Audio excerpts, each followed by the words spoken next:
अपनी पीठ पर अपनी पत्नी को सवार किए ये हैं आजमगढ़ के प्रदीप गुप्ता।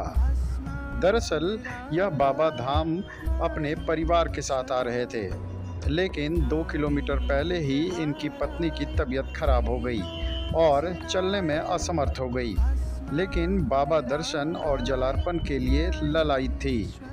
ऐसे में पति प्रदीप गुप्ता ने अपनी पत्नी को अपने पीठ पर सवार किया और बाबा धाम की यात्रा शुरू कर दी। अधूरी रही यह यात्रा पूरी हो जाए, इसी कामना को लेकर अपनी पीठ पर 2 किलोमीटर का सफ़र तय करते हुए प्रदीप गुप्ता अपनी पत्नी को बाबा धाम पहुंचा बैठे और यहां पर बाबा दर्शन कराया। वाह्य अर्घा के द्वारा अपनी पत्नी को इन्होंने दर्शन कराया।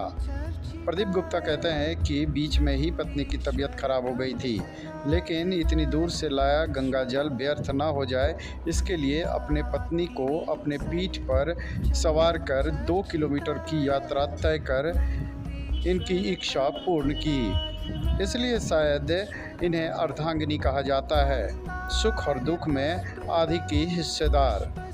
आज जो दृश्य बाबा धाम में देखने को मिला, यह इस बात को साबित करता है कि बाबा भोले की कृपा किस तरीके से है और भक्त क्यों बाबा धाम मनोकामना लिंग दर्शन के लिए आते हैं। जिसने भी इस दृश्य को देखा वह देखता ही रह गया।